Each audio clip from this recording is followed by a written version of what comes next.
New this morning, an appeals judge is urging the Colorado Supreme Court to analyze alimony obligations after a spouse remarries. The case before the Court of Appeals right now involves a couple that represented themselves in court and came to an agreement that the husband would pay the wife 6 years of spousal maintenance, otherwise known as alimony.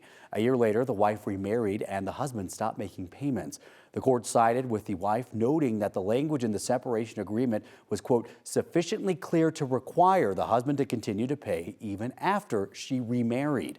Joining us this morning to break down the case even further is our 9 News legal expert, Whitney Traylor. Whitney, good morning. Good morning. So this case is really interesting. It actually presents a unique legal question. Tell us a little bit more about that.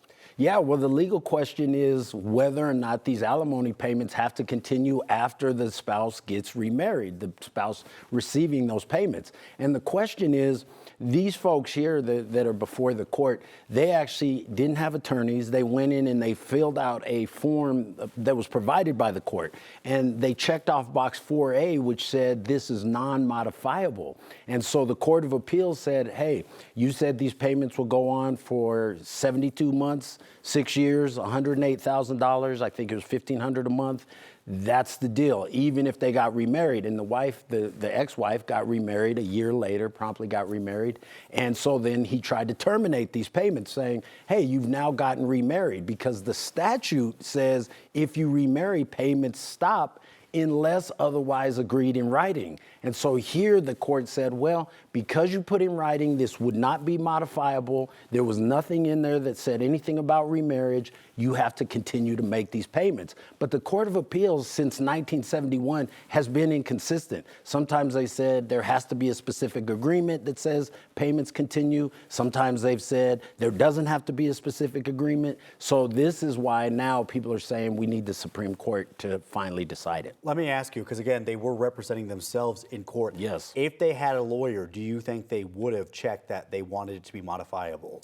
I think they would have. A lawyer probably would have said to one or both of them, said, hey, you know, if circumstances change in the future and you want to modify this agreement, we should check off box 4B. And that's really one issue that goes to why we actually need attorneys, because I know attorneys get a bad rap in a lot of ways, but these are the types of things that attorneys look out for. And they'll say, hey, what happens if this event occurs? What do you want to happen if this happens down the line? And a good attorney will anticipate those future issues and put that in the agreement. Right, and some legal caveats for you right there. Yeah. Okay, so one of the judges on the Court of Appeals has actually said that the state Supreme Court should pick this case up. Yes. Do you think the state Supreme Court will in fact do that? Well, if there's an appeal filed, and so presumably the husband who's having to continue to make these payments would make this appeal, because the Supreme Court, you don't always get before the Supreme Court. You have to file a writ and the Supreme Court has to actually accept it.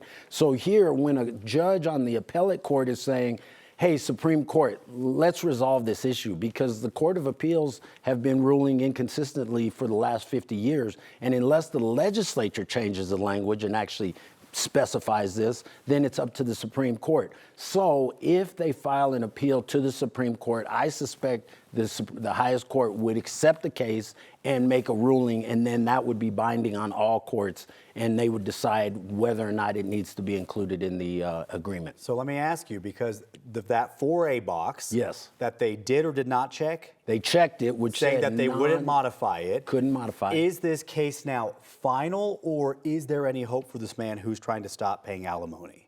Well, if he files the appeal, then it can go forward. So right now, the Court of Appeals, if he doesn't do anything, the Court of Appeals has the final word and said, well, and this goes against the 2021 Court of Appeals case that ruled the opposite way. So now this Court of Appeals is saying, no, because you checked non-modifiable and all you simply said was 72 payments, that's it, whether she remarries or not. And so if he files the appeal, the Supreme Court will presumably take it, and then the court will either affirm that or reverse it. So they'll say, yes, you don't need to have this in there, or you do need to include that in the agreement. Real fast, let me play devil's advocate, because attorneys aren't always affordable. So I Yes. understand the appeal to do this without an attorney. Are there protections that you can take for yourself if you're going to proceed without an attorney? Yeah, because 74% of dissolution or domestic relations cases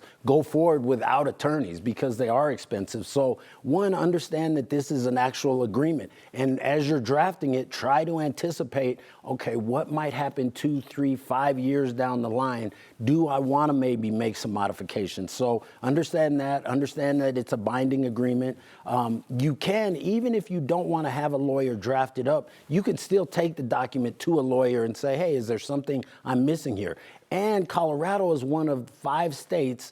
In 2023, we started a paraprofessional program where paralegals can actually represent people in these domestic relation settings in very limited situations. So it's less expensive. They're very prepared. But I'm an advocate of that. representation You at in least some have way. somebody looking it over and anticipating these types of issues. All right, Whitney, we appreciate it. This is a hot topic this Yes. morning. A lot of our viewers have been writing in about it. I'm sure. Interested to see what they're going to say after our All right. conversation. Thank you. Okay.